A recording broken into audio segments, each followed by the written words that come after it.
Gue mau jujur aja ya, akhir-akhir ini hidup di Jakarta tuh kayak nunggu hukuman turun dari langit, ya nggak sih? Bangun tidur bukan lagi mikir mau sarapan apa, tapi langsung kepikiran, hari ini hujan lagi nggak ya? Karena rasa-rasanya hujan sekarang tuh bukan cuma air yang jatuh dari langit, tapi kayak alarm bahaya. Begitu hujan turun nih, deres, yang kebayang tuh bukan payung, tapi banjir. Banjir di Jakarta tuh kayak bukan lagi hal baru. Tiap masuk musim hujan ceritanya hampir sama. Dari dulu sampai sekarang. Dari gue TK sampai umur gue yang ke-21 ini, belum pernah nih gue ngelewatin musim hujan tanpa kebanjiran. Rumah gue gak pernah absen dari banjir. Sampai-sampai keluarga gue udah berdamai dengan banjir. Ya karena mau gimana lagi? Udah dicoba nih pindah ke tanah yang lebih tinggi, tapi tetap aja ujung-ujungnya kena lagi. Ya akhirnya sekarang kita berdamai dengan bikin lantai 2 sebagai solusi saat banjir datang. Air naik nih, motor kerendam, rumah kemasukan air. Lucu, banjir ya. Sebenarnya Badan Meteorologi, Klimatologi, dan Geofisika atau BMKG ini udah berkali-kali bilang curah hujan di Jakarta dan sekitarnya masuk kategori tinggi sampai ekstrim. Ini bukan hujan manja, tapi ini hujan yang dalam hitungan jam bisa bikin sungai nggak sanggup nampung air lagi. Dan jangan salah, air yang turun itu bukan air hujan. Bukan air hujan murni yang bisa lu tampung terus lu minum kayak di film-film survival. Itu campuran dari dosa kota, dosa kita. Asap kendaraan, polusi industri, debu, nitrogen oksida, karbon dioksida, sampai sulfur dioksida. Jadi begitu hujan turun, gas-gas ini larut, terus berubah jadi asam nitrat dan asam sulfat, yang kemudian sering disebut sebagai hujan asam. Familiar kan? Nah, hujan yang lu kira bersih itu sebenarnya membawa racun pelan-pelan. Dan bayangin, hujan kayak gitu turun berjam-jam, masuk ke tanah, ke sungai, ke laut. Bahkan BMKG sendiri udah mempublikasikan dampak dari hujan asam. Jadi hujan asam itu katanya bikin ikan, amfibi, organisme akuatik sulit bertahan hidup. Hujan ini juga bikin tanaman kekurangan nutrisi, bikin infrastruktur yang utamanya terbuat dari logam itu korosi. Bahkan hujan asam ini bisa memicu gangguan pernapasan, asma, sampai iritasi mata manusia. Terus kita heran, kenapa ikan berkurang, kenapa air makin bau, dan lingkungan rusak. Tapi ya udahlah, toh hujan tetap turun. Dan banjir datang seperti biasa.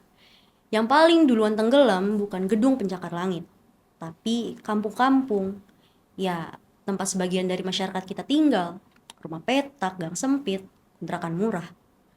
Di situ air naik nggak pakai permisi, nggak peduli lo buruh, nggak peduli lo pedagang, dan nggak peduli lo punya anak kecil. Kasur lo bakal tetap basah, buku sekolah lo rusak, dan alat kerja hanyut. Dan di titik itu, pemerintah datang dengan kebijakan kerja dari rumah. Sering kita dengar dengan nama work from home, disingkat WFH. Kemudian ada lagi sekolah dari rumah yang disebut pembelajaran jarak jauh atau PJJ. Emang kelihatan manusiawi, kelihatannya peduli, tapi di lapangan ini jelas beda banget ketimpangannya. WFH cuma masuk akal buat orang yang bisa hidup dari laptop, dari email, dan dari rapat online. Sementara nih ya, setengah Jakarta itu hidup dari tenaga, dari kaki, dari jalan, ojol, pedagang kaki lima, buruh angkut, kuli bangunan. WFH buat mereka artinya dilarang keluar, dilarang cari makan. Jujur aja ya, keluarga gue bukan yang isinya orang-orang pekerja kantoran. Ibu gue pedagang, ayah gue ojol. Nyesek banget rasanya kalau musim hujan datang tuh. Ibu gue harus tutup warungnya lebih lama dan ayah gue harus pulang lebih malam. Buat apa? Ya buat jaga-jaga kalau nanti rumah kebanjiran dan gak bisa kerja. Loh, emang kenapa ayahnya gak kerja aja? Kan ada ibu di rumah. Gak bisa gitu bos. Buat orang-orang yang rumahnya pernah kebanjiran pasti tahu ribetnya ngangkat-ngangkatin barang sebanyak itu. Apalagi kalau intensitas hujannya parah banget. Bisa-bisa barang yang udah diangkat nih, perlu diangkat lagi, lebih tinggi, karena airnya naik terus. Ini bukan adaptasi teman-teman, ini pemutusan nafkah sementara. PJJ juga sama. Pemerintah nganggapnya semua orang punya kondisi yang sama. Padahal realitanya mah, masih banyak keluarga yang kondisinya satu HP dipakai sekeluarga, satu HP buat PJJ 3 anak, sinyal ngilang pas hujan deres, kuota mahal, dan orang tua yang gak bisa nemenin anaknya PJJ karena harus ngangkatin barang-barang di saat air mulai naik dan masuk ke rumah. Anak bukan makin pinter, tapi makin jauh dari sekolah. Terus nanti, dengan entengnya, tanpa tanya alasan, gurunya akan bilang, anak males, kurang partisipasi. Dan gue juga salah satu orang yang pernah ngerasain hal ini nih. Makanya kalau ada yang bilang gue pragmatis, ya nggak apa-apa. Mungkin alhamdulillahnya mereka nggak pernah ngerasain hidup sebagai gue, dan itu wajar. Toh kita nggak bisa ngendaliin mulut orang, ya kayak banjir ini. Dulu pertama kali gue ngerasain PJJ tuh pas SMK, karena COVID kan. Dan saat itu HP gue cuma ada dua. Yang satu dipakai ayah buat ngojek, yang satu lagi dipakai ibu gue buat jaga-jaga kalau ada orang pesan makanan lewat WA. Oke lah, HP ibu bisa gue pakai buat PJJ. Tapi gimana dengan adik gue? Ini adik gue ada dua loh. Dan posisinya pada saat itu semua murid sekolah emang dirumahkan, jadi semuanya PJJ. Jadi kurang lebihnya gue tau lah perasaan orang yang kesulitan adaptasi dengan PJJ karena terdampak banjir kayak gimana. Untungnya di zaman ini udah mulai muncul solusi yang katanya canggih nih. Salah satunya itu namanya modifikasi cuaca. Jadi ini bukan sulap, bukan sihir, ini sains ya teman-teman. Dalam operasi modifikasi cuaca atau disingkat OMC, pesawat ini nyebarin bahan ke awan. Bahan yang paling sering dipakai itu garam atau natrium klorida. Terakhir yang dilakukan di wilayah DKI itu menghabiskan sekitar 6,4 ton natrium klorida dalam 19 jam 31 menit penerbangan. Tujuannya satu, yaitu bikin awan cepat menjatuhkan hujan sebelum sampai ke wilayah tertentu. Nah, di Jakarta, hujan disetting buat dijatuhin ke laut. Kedengerannya aman ya, soalnya laut kan luas. Tapi balik lagi ke persoalan hujan tadi. Air hujan itu turun ke laut bukan air steril, itu air yang udah nyampur sama polutan nitrogen, sulfur, partikel logam, dan residu dari bahan semai awan tadi. Yang jelas emang ada mekanisme ilmiah di mana hujan asam menambah zat asam ke badan air. Tapi dampak berskala lautan dan jangka panjang itu kompleks. Sekali lagi, gue nggak bilang OMC ini langsung bikin laut rusak parah ya teman-teman.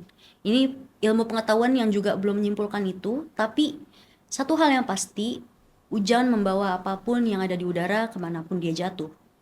Dan laut kita sekarang emang udah nggak sehat dari awal. Jadi pengasaman laut secara global memang disebabkan karbon dioksida, tapi hujan asam dari kota besar itu juga memperparah kondisi lokal.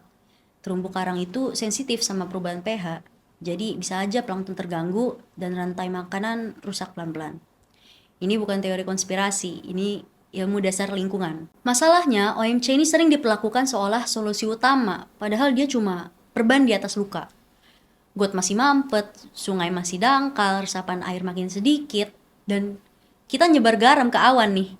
Tapi sampah di sungai itu belum benar-benar teratasi. Kita utak-atik langit, tapi lupa benerin tanah. Dan di bawah semua itu ya kita-kita ini yang tetap jadi korban. Setiap hujan, kita yang was-was duluan. Setiap kebijakan turun, kita yang duluan terdampak. Jadi ini bukan soal teknologi, ini soal keadilan. Hujan itu netral, tapi kebijakan itu kan pilihan. Kalau solusi terus berhenti di udara, dan gak ada yang pernah turun sampai ke gang-gang sempit, ke rumah kontrakan, ke dapur warga, maka hujan akan selalu jadi musuh. Bukan karena alam kejam, tapi karena sistemnya yang gagal ngelindungin yang paling rentan. Jadi lain kali, kalau lo bangun pagi dan nanya, hari ini hujan deras lagi nggak ya? Yang lo takutin tuh sebenarnya bukan hujan, tapi hidup yang makin susah setiap kali air turun dari langit. Sekian dari gue, sampai jumpa di episode Citizen Policy selanjutnya.